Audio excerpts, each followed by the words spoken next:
Millionaire left his pregnant wife after the diagnosis, but she recovered and took it all. Millions of dollars can buy luxury cars, sprawling mansions, and the illusion of a perfect life. But deep within those glittering facades often lie secrets so profound they threaten to shatter everything. This is the story of a marriage born in promise and drowned in betrayal, of a pregnant wife cast aside by the one person sworn to protect her. When a devastating medical diagnosis sealed her fate, her wealthy husband made the cruelest choice. Yet from the rubble of heartbreak, a phoenix rose. She not only survived, she thrived. Her journey is a testament to resilience, a reminder that real power starts with the soul. Henry Coleman was the sort of man who wore ambition like a custom-tailored suit. At 32, he had already accumulated more money than his entire extended family had seen in their lifetimes. Born and raised in the suburbs of Sacramento, California, Henry had an affinity for risk-taking from an early age. He traded baseball cards in middle school with a calculated vigilance, always seeking the rare gem that others overlooked. By the time he entered high school, he had moved on to day trading small stocks with money borrowed from his supportive parents, convincing them his budding passion would blossom into a lucrative future. What truly set him apart, however, was his charisma. Henry possessed a magnetic energy that made people gravitate toward him. At social gatherings, he dominated the room without effort, weaving stories of his business conquests into epic tales that left his audience spellbound. His confidence was alluring even to those who claimed to see through it. Perhaps it was this confidence that eventually led him to Fiona. They met at a charity gala in downtown Sacramento, an event raising funds for cancer research. Fiona Townsend, then simply Fiona Townsend, not yet Fiona Coleman, was a volunteer there. She'd been folding pamphlets and placing them neatly on every table before the guests arrived. Henry, wearing an impeccably tailored navy blue suit, noticed her right away. Though she was just a volunteer that night, something about her warm smile and the earnest way she spoke about the fundraiser made an impression on him. Fiona came from a far more modest background. She grew up in a small home on the outskirts of the city, worked part-time jobs through college, and spent most of her time contributing to various volunteer causes. She had a genuine soul, the type who'd stay up all night comforting a grieving friend, or sacrifice her own comfort if it meant bringing a little bit of joy to someone else. It was this heart, so full of compassion, that ensnared Henry's interest the moment he watched her carefully position ribbons and balloons, ensuring every table looked perfectly presentable. He introduced himself as a benefactor for the event. A conversation sparked first about the charity, then about life. Fiona felt an immediate sense of caution, recognizing Henry's well-practiced charm, but he seemed genuinely interested in her opinions on philanthropic endeavors. As the gala continued, he came back to talk to her at every opportunity. By the end of the night, he'd asked her to join him for coffee, promising he only wanted to continue their fascinating discussion. Fiona hesitated, but something in his eyes, a hint of sincerity, amid all that polished bravado, convinced her to say yes. Coffee became dinner, and dinner became another date. Soon, Fiona found herself stepping into Henry's world of lavish meals, exclusive clubs, and influential connections. She wasn't entirely comfortable there. Her middle-class upbringing felt starkly at odds with Henry's high-rolling lifestyle, but she appreciated how he seemed to treasure her. The philanthropic side of Henry's life also impressed her. He donated significant sums to various charities, including the Cancer Research Foundation, where they'd met. While it was true that Henry's generosity occasionally doubled as a business strategy, helping him network with the right people, Fiona observed moments of genuine empathy in him. Moments that gave her hope this outwardly ambitious mogul possessed a softer center. When Henry proposed 6 months later, it felt quick, Yet she couldn't deny the whirlwind romance they'd shared. He dropped to one knee at a local botanical garden, a place Fiona adored for its serenity. She accepted. In that instant, her life seemed like an improbable fairy tale. She was marrying a man who had the world at his fingertips, and he was willing to share that world with her. For her parents, who lived on the lower end of the socio-economic ladder, it was a dream come true to see their daughter secure such a brilliant, successful partner. Within a year, they were wed at a lavish ceremony in Napa Valley, attended by industry titans and politicians. Henry often rubbed shoulders with. People praised the union as a match of brains and beauty, and every camera seemed drawn to Henry's triumphant smile. More intimate snapshots, however, showed Fiona's quiet warmth and the unassuming joy that made her so unique. Though Henry soared in the professional sphere, closing deals and multiplying his fortune, Fiona remained grounded. She spent her time volunteering and, when she wasn't at a charity event, she accompanied Henry on business trips. She helped him connect with communities and philanthropic projects, balancing out what sometimes felt like an obsession with profit. Their relationship wasn't perfect, but it worked, thanks largely to Fiona's unwavering patience and Henry's willingness, at least initially, to compromise. One crisp January morning, Fiona woke up feeling a wave of nausea that caught her off guard. Thinking it might be just a stomach bug, she tried to brush it off. However, as the days passed, she found herself increasingly fatigued, with an unusually heightened sense of smell. The faint aroma of coffee would suddenly overwhelm her, churning her stomach. Suspecting something more, she purchased a home pregnancy test from a discreet pharmacy across town. While she and Henry had talked about having children someday, Fiona wasn't certain if this was the right time. She felt a flutter of excitement, but also worry about Henry's reaction. He was in the middle of a groundbreaking venture, something about a tech platform that would revolutionize financial analysis and working 14-hour days to ensure its success.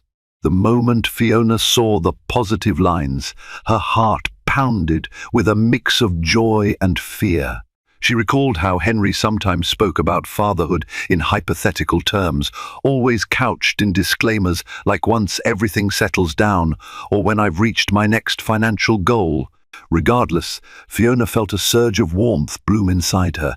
She was going to be a mother, an unplanned but, to her, welcome surprise.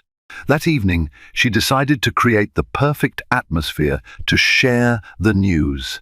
She prepared Henry's favorite meal, roasted salmon in lemon butter sauce, and lit candles in their elegant dining room. She even dressed in a simple but elegant gown she knew he admired. Her plan was to reveal the pregnancy test result after dessert. However, Henry arrived home late, exhausted and visibly irritated. He dropped his briefcase on the marble floor with a thud, heading straight for a glass of whiskey at the bar. Though he forced a smile when he saw her preparations, the tension in his posture was undeniable. "I'm sorry," he muttered, loosening his tie. Investor meeting ran over, and then traffic was a nightmare.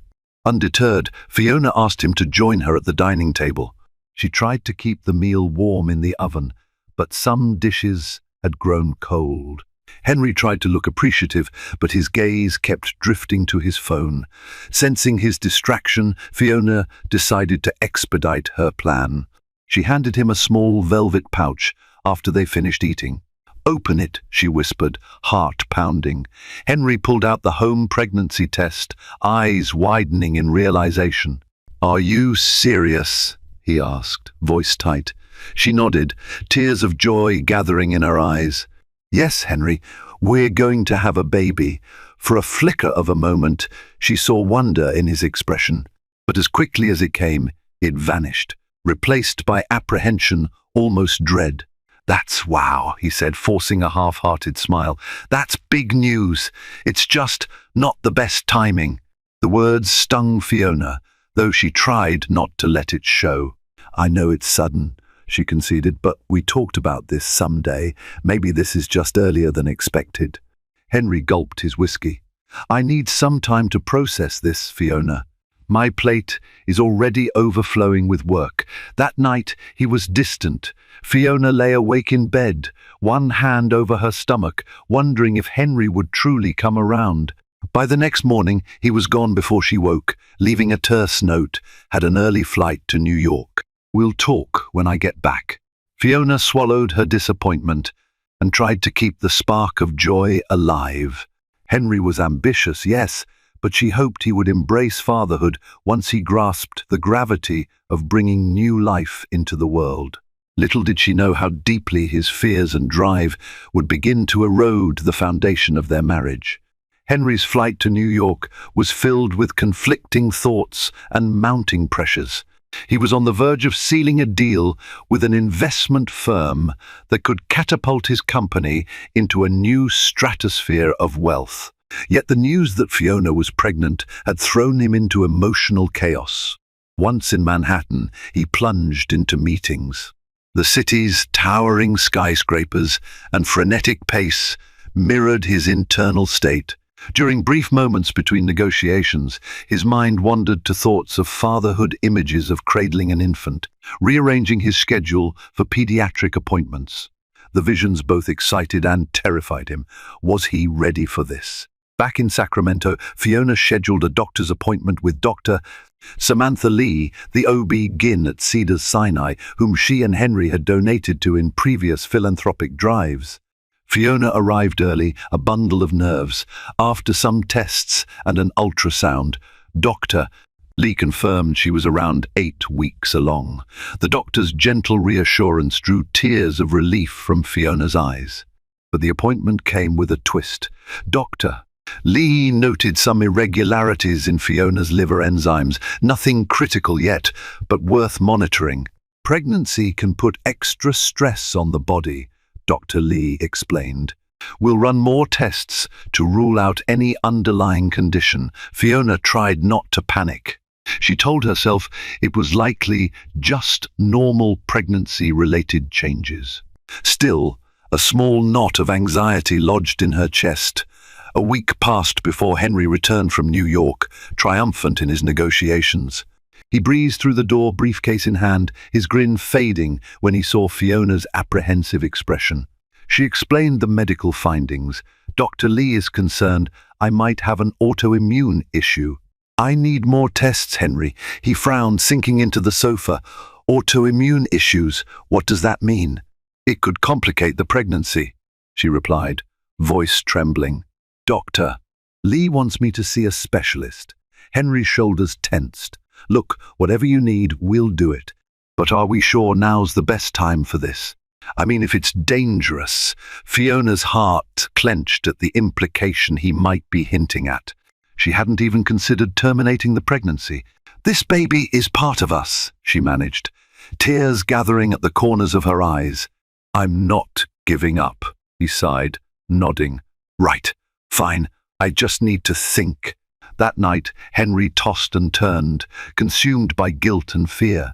Fiona felt more alone than ever, clinging to the hope that he'd come around. But as the weeks passed, his business demands only intensified, and his emotional distance grew. Fiona was left to navigate a precarious health challenge with minimal support from the one person whose presence she needed most. Fiona's appointment with the specialist doctor, Christopher Brown, marked the start of a new reality. Dr. Brown was a respected maternal fetal medicine expert in his early 50s. Tall and calm, he carried a reputation for guiding high-risk pregnancies with compassionate expertise. He reviewed Fiona's records, asked detailed questions, and recommended a series of tests. It appears your immune system might be producing certain antibodies that could affect your organs and the baby's development, he said gently. We'll monitor closely, and there are medications that can help, but it's crucial you follow up often. His words landed with sobering weight. Fiona tried to quell her mounting anxiety. What about stress, she asked, Recalling Dr. Lee's warning, Dr. Brown offered a sad smile. Stress can exacerbate autoimmune disorders. Try to keep calm, rest, and get emotional support. Fiona thought of Henry's incessant absences, the tension in their once happy home. She forced a nod, promising to do her best. In the following weeks, she submerged herself in medical appointments and quiet self-care. She took gentle walks, practiced prenatal yoga, and prepared healthy meals that might bolster her immune system. Friends from her volunteer circles rallied around, providing rides to the hospital whenever Henry was unavailable. Meanwhile, Henry found himself more immersed in his business empire than ever before. The success of his latest deal led to more partnerships, each demanding a piece of him. Between flights and meetings, his moments at home were fleeting, and even then, he seemed preoccupied. One night, Fiona laid out her latest ultrasound images on the kitchen table, hoping to spark some fatherly excitement. Henry barely glanced at them before muttering something about an urgent email. As her pregnancy advanced, Fiona sensed a gaping chasm opening between them. Henry's polite responses and occasional apologies didn't soften the feeling of abandonment she felt, especially as her health remained in delicate balance. One weekend, he returned from a trip to Dallas, particularly agitated, ranting about investor demands. Fiona tried to comfort him, but he shrugged her off with a dismissive, "I just need some space." That brief exchange rattled Fiona. She realized Henry was slipping away, possibly seeking an escape from the emotionally fraught atmosphere at home. The once glamorous life they shared now seemed more like a performance, with Fiona cast in the role of a lonely spectator and Henry the ever-distant star. Fiona woke one morning to find Henry already gone. This was not unusual, but it still stung. His typical note was replaced by a curt text called Redwood Financial about some documents. "They'll need your signature." Confused, she poured herself a cup of herbal tea and tried to distract herself from the wave of nausea returning with the pregnancy's progress. Later that afternoon, a call came in from Redwood Financial. A polite woman named Michelle explained that Henry had set up a trust arrangement. Fiona was to sign several legal documents that would finalize the transfer of certain assets. Fiona, taken aback, asked that the documents be emailed so she could review them. She opened the file on her laptop, only to be confronted by reams of dense legal language, references to an irrevocable trust, clauses limiting beneficiary rights, and fine print disclaimers. She left a message for Henry, asking for clarity, but received only a generic text in reply, "Busy. Will explain later." Alarmed, Fiona reached out to an old college friend, Mark Johnson, now an attorney. After scanning the documents, Mark's tone darkened. "It looks like Henry is compartmentalizing significant assets into a trust you won't have ready access to. If something goes wrong like a divorce, you could be cut off from these funds." Fiona felt a sharp pang of betrayal, tears filling her eyes. Why would he do that now? Mark cleared his throat gently. "Could be standard estate planning, could also be more. You need to be cautious." That evening, Fiona confronted Henry in their living room, documents in hand. "I got a call from Redwood Financial. What's this about a trust that excludes me?" Henry, exhausted from back-to-back meetings, bristled at the accusation. "It's just business, Fiona," he said, face tight. "I have investors. I need to protect certain assets." "Protect from whom?" Fiona asked, her voice trembling. "From me?" He looked away. "It's not personal. My legal team advised me to set this up to shield funds. It's best for the company." "It's best for you," Fiona fired back. "I'm your wife, Henry. I'm pregnant and sick. You didn't even talk to me before doing this?" He grimaced, an undercurrent of guilt slipping through his irritation. "I'm sorry. Things are complicated. Let's not blow this out of proportion." But it was too late. The trust documents, stood as damning evidence of Henry's commitment to his empire above all else.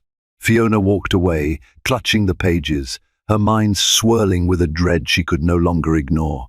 Over the following weeks, Fiona threw herself into managing her health.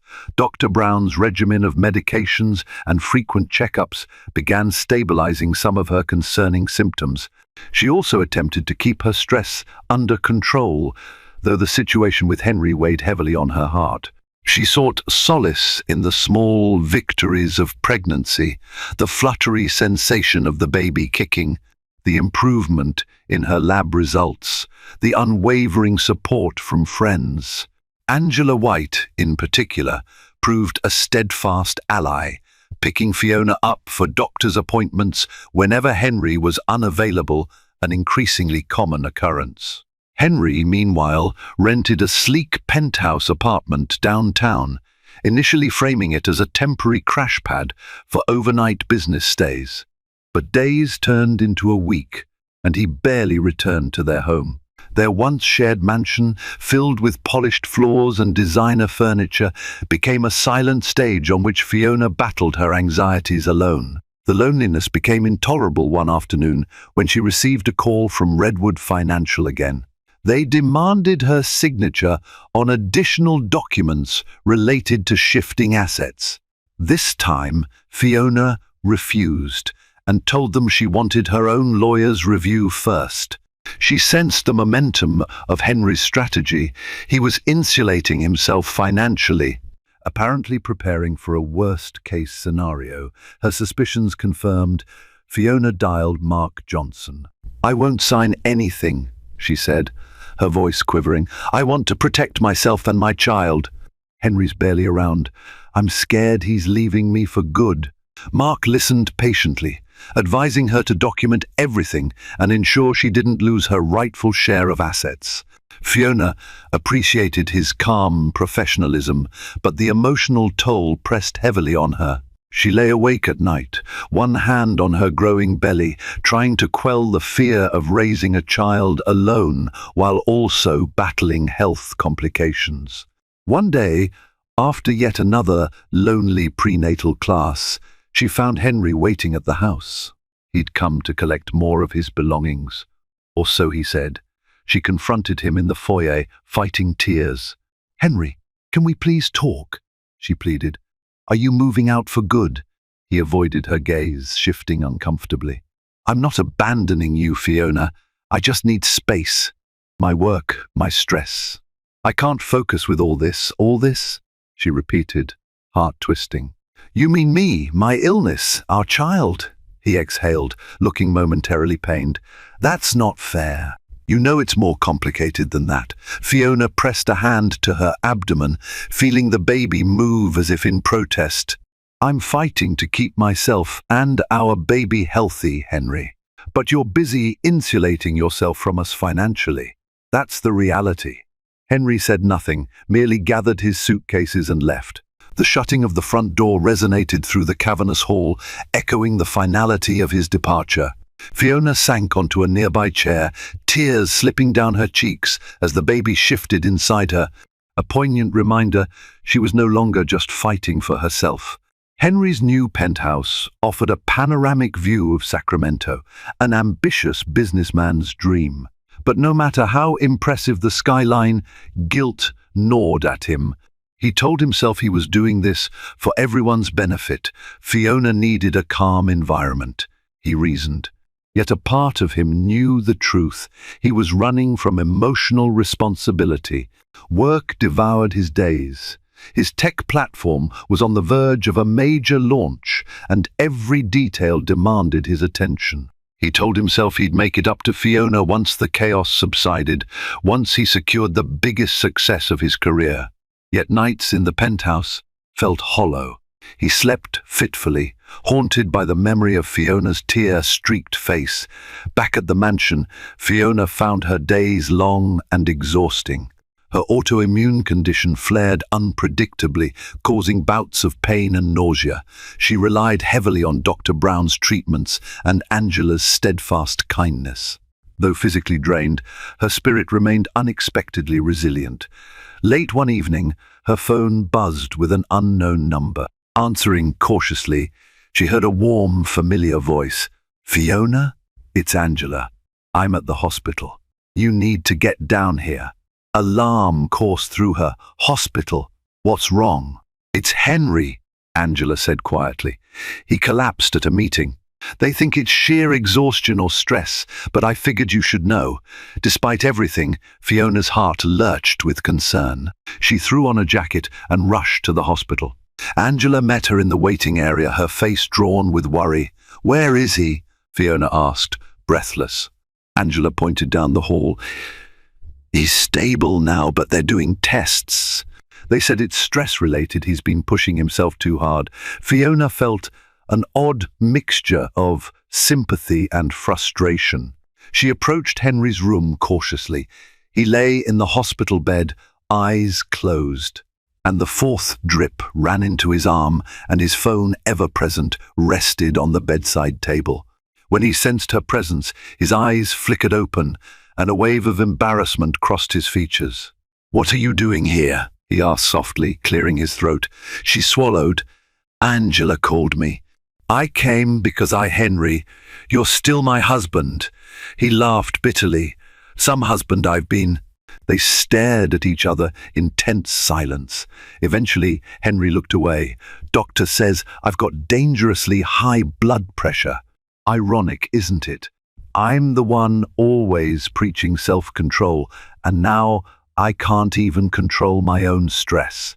Fiona edged closer to the bed, arms folded protectively over her belly. "This can't keep going on. We're destroying ourselves, Henry." He nodded weakly, pain etched into the lines on his face. "I know." But even in that moment of vulnerability, Fiona sensed a wall between them. He was still that driven businessman, clinging to the remnants of control. She could almost see the calculations running behind his eyes, as though he was already figuring out how to spin this setback into a win. When the doctor allowed Henry to be discharged, Fiona offered him a ride home. He declined, insisting he had a car service waiting. She watched him leave the hospital lobby, shoulders slumped. Sadness washed over her. Their marriage felt like a frayed tapestry, threads unraveling from all sides. As she made her way back to her car, she pressed a hand to her abdomen. The baby kicked, and she closed her eyes, whispering a silent vow. "No matter what happens with Henry, I'll protect you."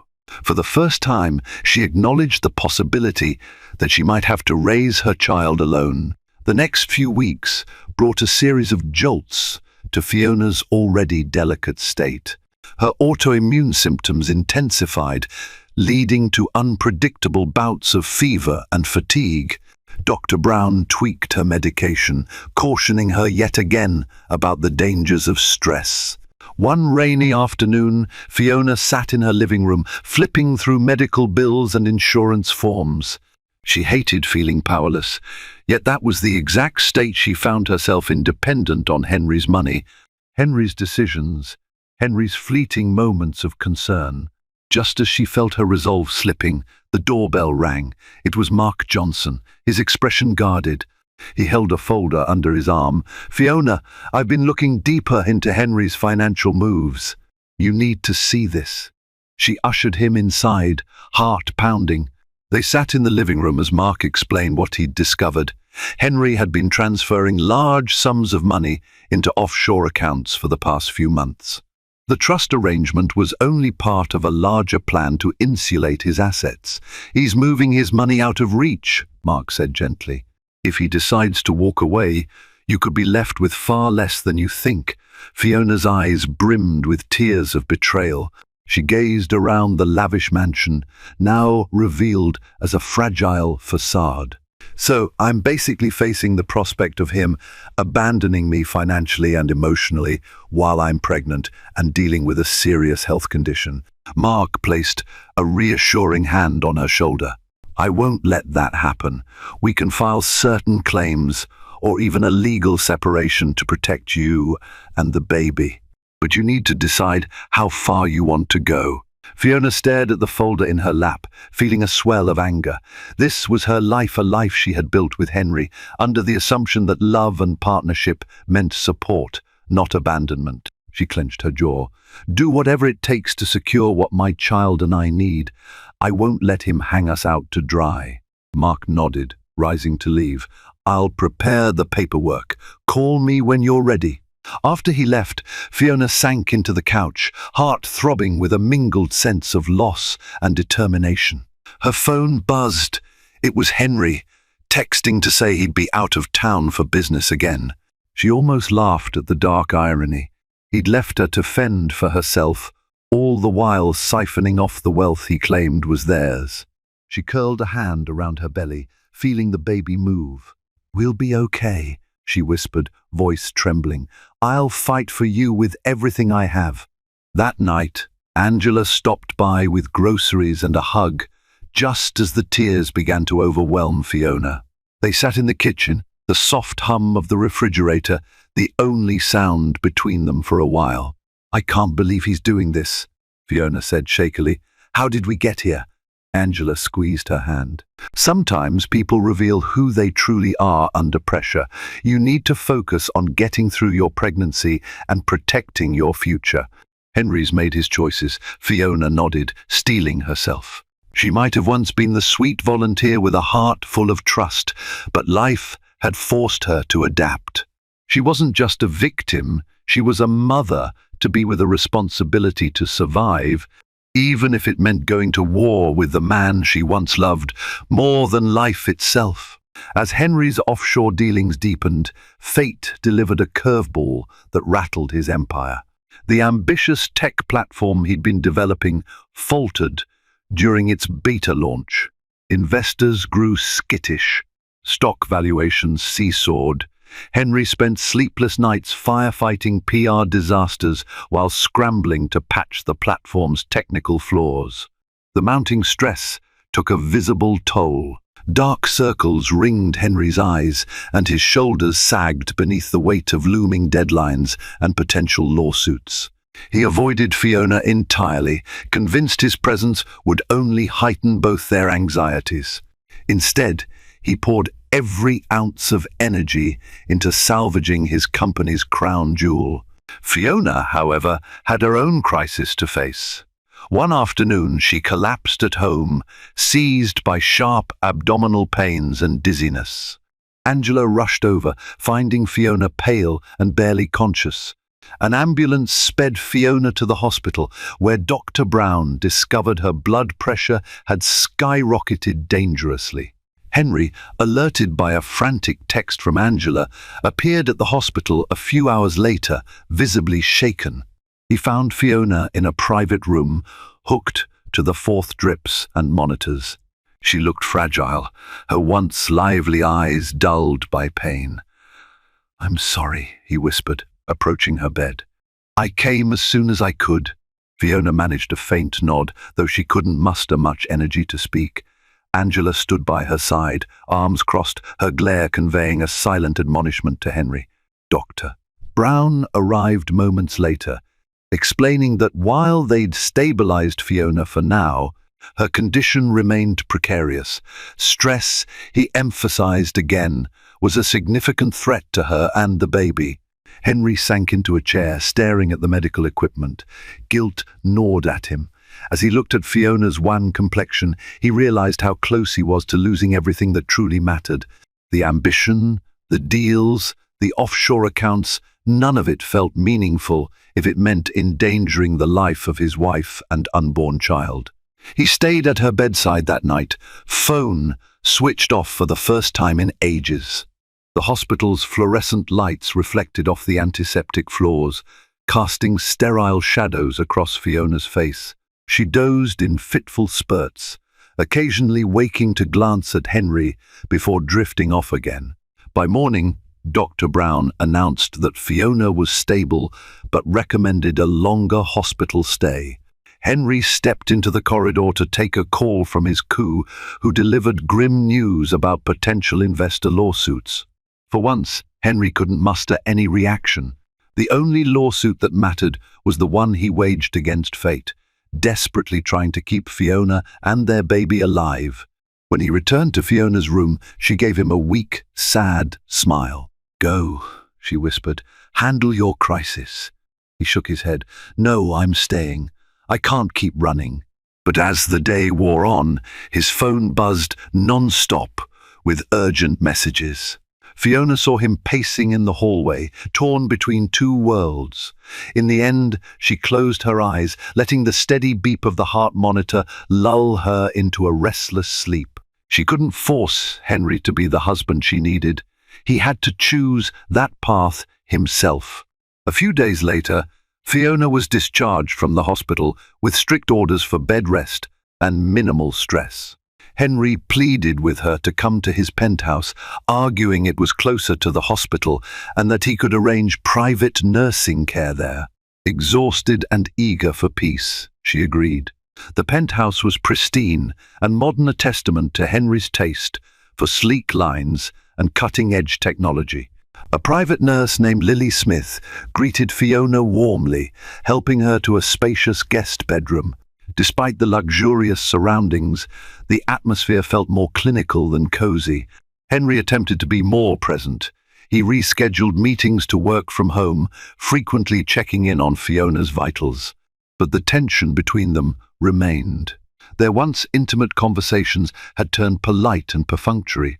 Fiona felt like a guest in Henry's domain rather than a partner in his life. One night, restless on the plush penthouse couch, Fiona heard Henry on a phone call in the adjacent room.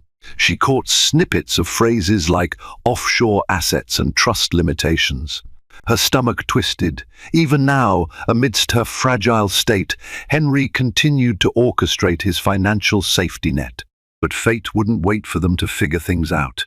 Early the next morning, Fiona jolted awake with excruciating abdominal pains. She gasped, struggling to breathe.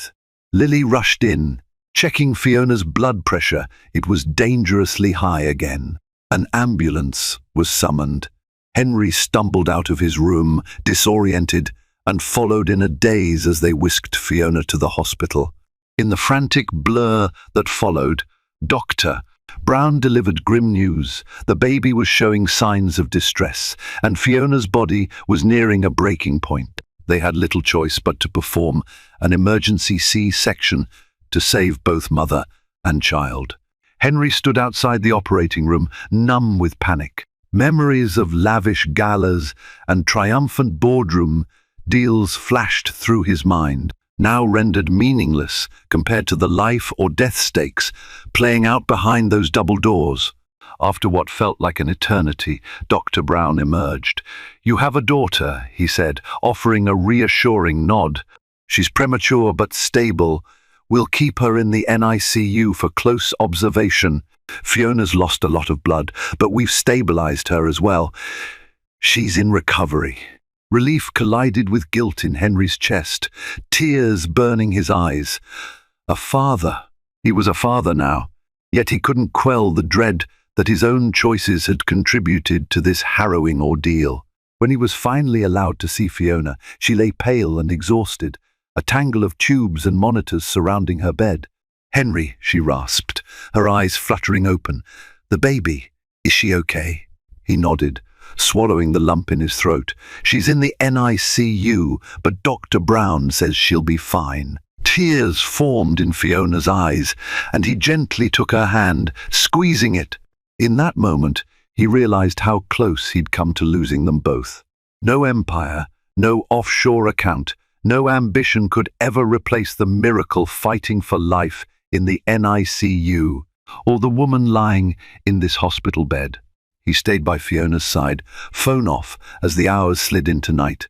At some point, exhaustion claimed her, and he sat watching the rhythmic rise and fall of her chest.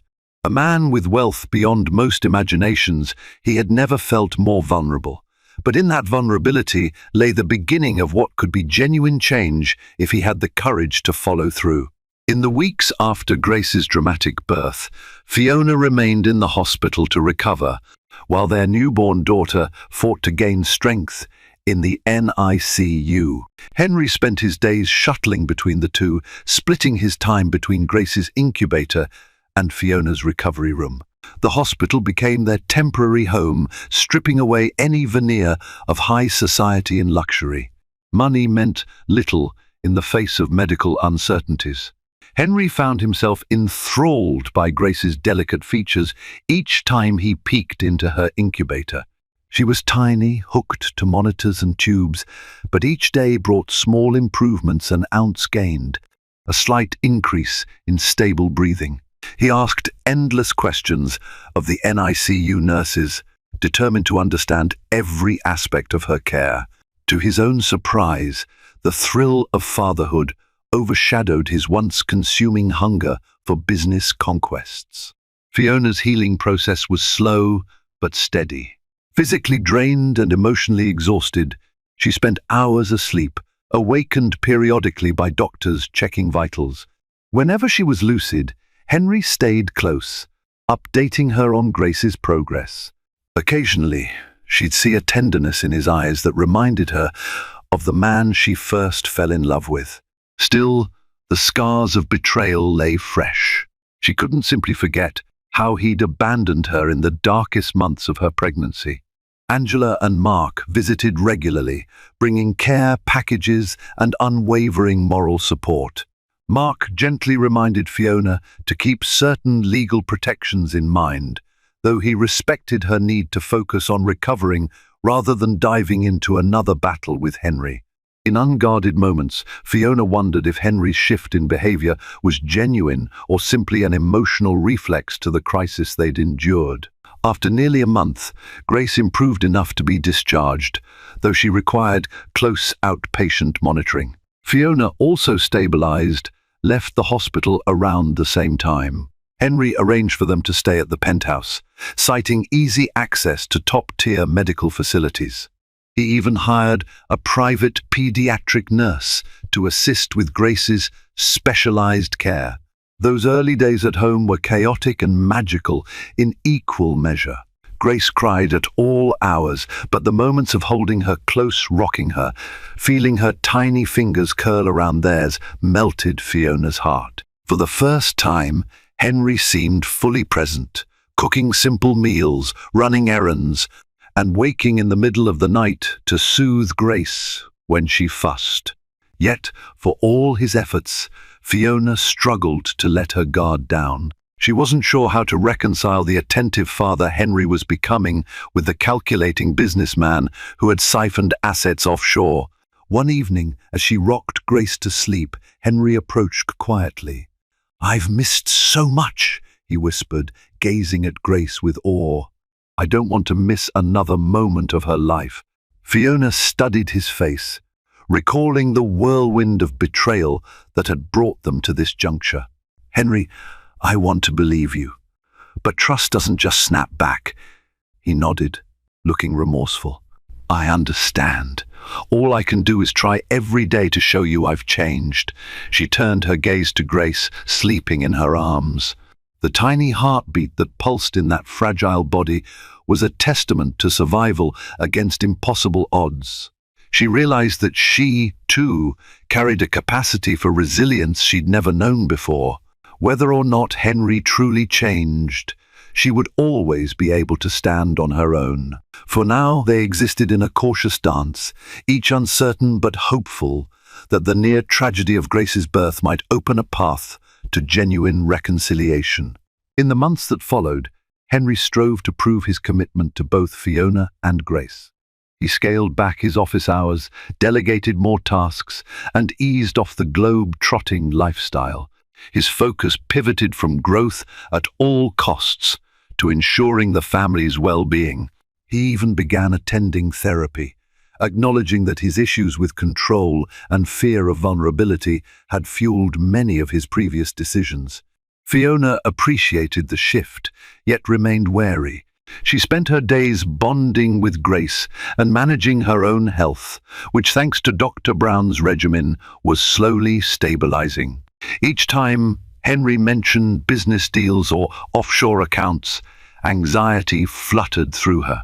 She wasn't naive about how quickly priorities could shift once daily pressures resumed. One evening, Henry surprised Fiona by inviting her to a small dinner at the penthouse. Dressed casually for the first time in ages, he prepared a modest pasta dish. Though it was slightly overcooked, Fiona was touched by the genuine effort. Over candlelight, he reached across the table. "I've terminated the offshore transfers," he said, his voice earnest, "and I dissolved that trust. Everything I was doing to protect my assets, I've undone it. Mark can verify. I want to make things right." Fiona's fork paused midway to her mouth. The revelation left her momentarily stunned. "You did?" He nodded, eyes reflecting sincerity. "I've seen what really matters. No more secrets, Fiona." Her chest constricted with a mixture of hope and caution. "It'll take me time to fully believe it," she admitted. He bowed his head. "I know. I'll wait as long as it takes." Still, life rarely grants smooth sailing. A few days later, a summons arrived at the penthouse from an investor who felt misled by Henry's earlier tech platform fiasco.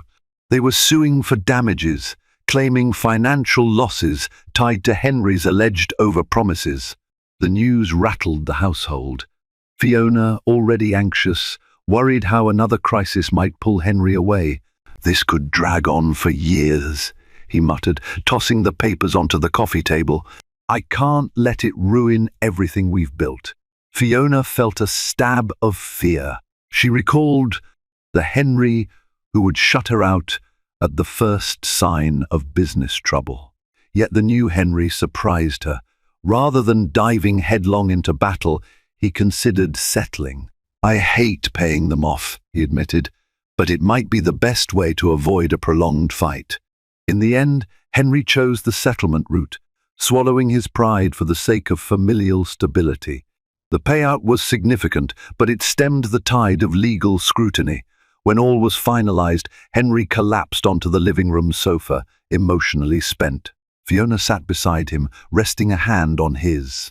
"Thank you," she said softly, "for putting us first." He looked at her, his eyes reflecting genuine regret and relief. "After almost losing you and Grace, I realized I can't measure my life by net worth alone." Fiona leaned her head on his shoulder.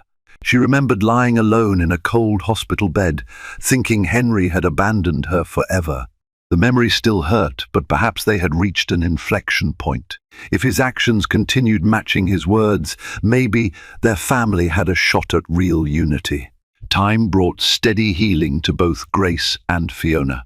By the time Grace was 6 months old, she was hitting baby milestones, rolling over, babbling, reaching for toys.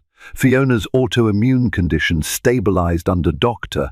Brown's vigilant eye, and her energy levels improved enough that she began revisiting some philanthropic ideas. The near-death ordeal had awakened a desire in Fiona to champion healthcare causes. She wanted to help other women facing high-risk pregnancies. Henry, seeing her passion rekindled, encouraged it wholeheartedly. Meanwhile, he wrestled with his own professional crossroads. After nearly losing everything, the unrelenting drive that once fueled him had dimmed. He quietly explored selling parts of his business, no longer enthralled by endless expansions. One late evening, after coaxing Grace back to sleep, Fiona discovered Henry in his home office, sifting through financial statements. Her chest tightened, recalling past deceptions. But this time Henry looked up with a weary smile. "I'm thinking of selling one of my subsidiaries," he admitted. "There's a good offer on the table, and I don't need to own everything. It might be time to focus on what really matters." Fiona stepped closer, heart pounding with cautious optimism. "Like what?" He shrugged, gesturing around the penthouse that had once symbolized his ambition. "You, Grace, a balanced life. Maybe using some of this fortune for genuine good. I don't have to be that cutthroat mogul anymore." Fiona studied him, seeing sincerity in his eyes. In that moment, she recalled the day she first saw him at a charity gala, drawn by his charm but hopeful about his philanthropic side. Perhaps this was the Henry she'd sensed all along, the one overshadowed by greed and fear. Weeks passed, and Henry finalized the sale of his subsidiary for a substantial sum. True to his word, he donated a portion to the children's hospital that had helped save Grace's life. Fiona stood beside him during the ceremonial check presentation, pride glowing in her chest. With looming business pressures eased, Henry immersed himself in fatherhood. He learned how to calm Grace's colic, how to make her giggle with silly faces, how to read her a bedtime story in soothing tones. Fiona, in turn, invested her rekindled energy into organizing a charity gala aimed at supporting mothers with complicated pregnancies, a cause close to her heart. Their relationship wasn't magically perfect. Trust once broken doesn't mend overnight. Yet every day, Henry and Fiona took small steps toward understanding and forgiving each other. They learned to communicate better, sometimes with the help of a marriage counselor.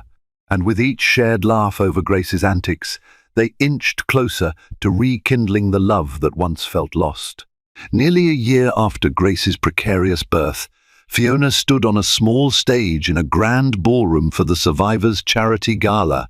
Lights glimmered off high ceilings, illuminating round tables set for donors and supporters.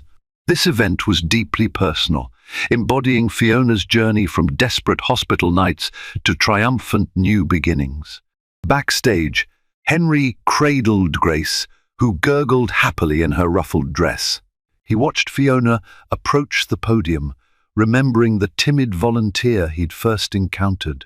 Now she radiated quiet confidence, her story poised to inspire others. "Good evening," Fiona began, voice resonant in the hushed ballroom. "I stand here not just as a survivor, but as a mother who almost lost her life, bringing a child into this world. Tonight's gala is a celebration of resilience of every woman who has ever been told her pregnancy was too risky, her body too weak." Polite applause swelled, and Fiona continued, describing how the funds would benefit research and supportive programs for women facing high-risk pregnancies. Each word was infused with the authenticity of lived experience, drawing tears and admiration from the crowd. Henry, holding Grace, felt an unaccustomed swell of awe. The woman he'd hurt, the woman he'd nearly lost, stood poised and unbroken, channeling her pain into a cause that would help countless others. For the first time, he fully understood the depth of her strength and just how fortunate he was to be by her side. When the final auction items sold, the event organizer announced a record-breaking total. The crowd erupted in cheers. Some hurried to congratulate Fiona, while others praised Henry for matching donations. Cameras flashed, capturing their family in a moment of triumph. Yet, amid the applause, Henry had one more surprise. With Grace settled comfortably in his arms, he pulled a small velvet box from his pocket. Fiona's breath caught as he opened it, revealing a simple but elegant diamond ring, a symbol of renewal rather than old promises. "Fiona," Henry said, his voice trembling slightly, "I know I broke your trust in ways. Words alone can't repair, but I've spent every day of this past year trying to become a man worthy of you and Grace. Will you marry me again?" Her eyes brimmed with tears. The memory of hospital rooms, legal threats, and heartbreak still lingered, but so did the warmth of Henry's steady presence these past months. She glanced at Grace, who stared up at them with innocent wonder, and then back at Henry. "Yes," she whispered, voice quavering. "Yes, I'll marry you again." Applause thundered around them, guests moved by the raw display of devotion. Henry slipped the ring onto Fiona's finger, and they embraced, Grace giggling between them. It wasn't a perfect ending to a fairy tale. It was the start of a life built on second chances, a life more real and profound than any fleeting dream of riches. In the months that followed, Henry and Fiona renewed their vows in an intimate ceremony at the same botanical garden where he had first proposed. Surrounded by a handful of close friends and family, they promised to support each other through all storms, no longer blinded by unchecked ambition or hidden fears. Angela stood as Fiona's bridesmaid, while Mark Johnson, who had safeguarded Fiona's interests, officiated the ceremony, a reflection of how integral he'd become to their family's better future. With sincere effort and mutual respect, they forged ahead. Henry scaled back his once overwhelming empire, channeling funds into charitable projects dear to Fiona's heart. Grace thrived into a curious toddler, her laughter a fixture in their home. And Fiona herself emerged a force in the philanthropic world, using her story to champion healthcare reforms and maternal support programs. They had faced the brink of devastation, a marriage on life support, a child born prematurely, financial betrayals, and health crises. But through the crucible of adversity, they discovered what truly mattered: love, resilience, and the simple fact that life's greatest treasures can't be stored in offshore accounts. It's not a fairy tale with a neat ending. It's the ongoing story of two flawed people choosing to heal together every single day. New beginnings can bloom in the darkest seasons, and Fiona's remarkable journey proves just that.